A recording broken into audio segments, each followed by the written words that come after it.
Bonjour, aujourd'hui j'avais envie de vous parler d'Hercule, Héraclès, l'homme des 12 travaux, celui mis en scène par Disney et puis par d'autres productions cinématographiques et que vous avez sans doute découvert dans votre enfance à travers différentes lectures. Pourquoi? Parce que je trouve que c'est un personnage intéressant, hors du commun. En fait, Hercule, c'est l'histoire de quoi? C'est l'histoire d'un fils. C'est l'histoire d'un fils qui est prêt à tout pour être aimé par sa belle-mère, dont il porte le nom.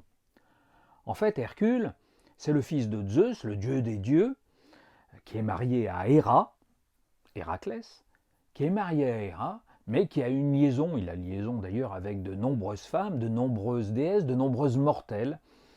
Et là, il a une liaison avec une certaine Alcmène, épouse d'Amphitryon. Naîtra de cette liaison Hercule, mais qui ne s'appellera pas Hercule. Tout d'abord, il s'appellera Alcide. Son vrai nom, c'est Alcide. Sauf que Héra, non seulement est victime des coucheries de son mari, mais va devoir tout de suite donner le sein à ce fils qui n'est pas le sien. Et c'est là, à mon avis, que se trouve le nœud du drame d'Hercule. Il y a différentes versions, il y a deux versions. Elle est amenée à lui donner le sein, je dirais presque par inadvertance. C'est Hermès qui, la nuit, pendant qu'elle dort, lui apporte l'enfant pour qu'il soit nourri à son sein, de manière à accéder à l'immortalité, puisque un mortel ne peut accéder à l'immortalité que s'il est nourri par le sein de l'épouse du dieu des dieux.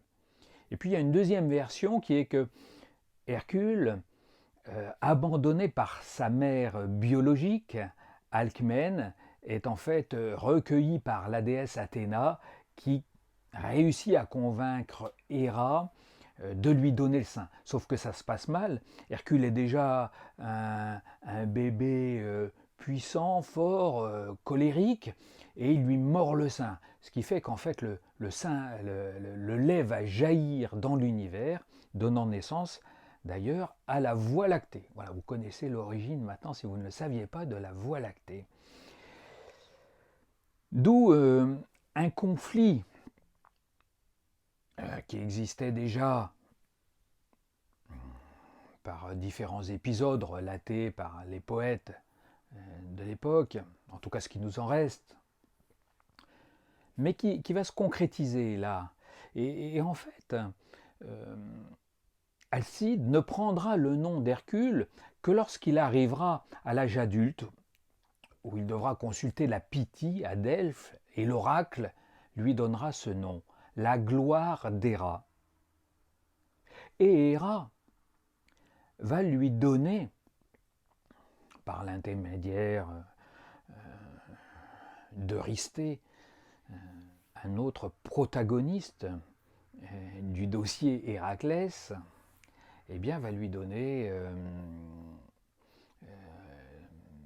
12 épreuves à accomplir.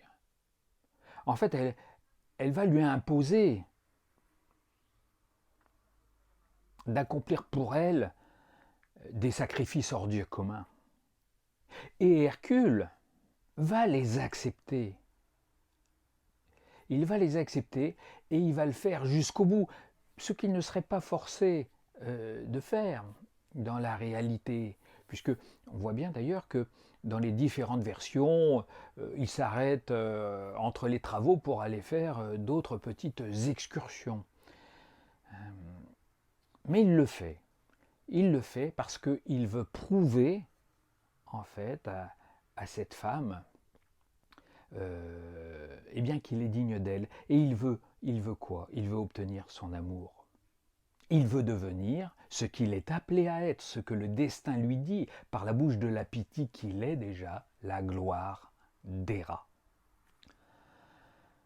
En fait, l'histoire d'Hercule, c'est un peu notre histoire à tous. Nous ne sommes pas tous des enfants d'adultère, encore que les progrès de la science tendrait à montrer qu'il y en a beaucoup plus, nous sommes beaucoup plus dans ce cas que nous ne l'imaginons. Mais nous sommes tous des fils qui ont besoin en fait de l'amour inconditionnel de leur mère. Et c'est ce qu'Hercule recherche, et c'est ce que nous recherchons tous. Et ce que montre cette légende, ce mythe, c'est que pour cela nous sommes prêts à tout. Nous sommes prêts à tout. Nous sommes prêts à soulever toutes les montagnes, nous sommes prêts au meilleur et nous sommes prêts aussi au pire, car Hercule n'est pas un saint. C'est un homme violent et un homme sans pitié. Voilà, vous ne verrez peut-être plus Hercule comme vous l'imaginiez avant cette petite vidéo, mais je pense que c'est important de voir les choses sous un autre angle que celui auquel nous sommes habitués à le voir, qui est plus le prisme du conte, de l'homme fort. Oui, l'homme fort, mais l'homme fort aussi fragile que nous sommes tous. Voilà, je vous laisse méditer cette histoire d'Hercule. Et puis, je vous dis à bientôt, peut-être pour la suite des 12 travaux, ou peut-être pour autre chose.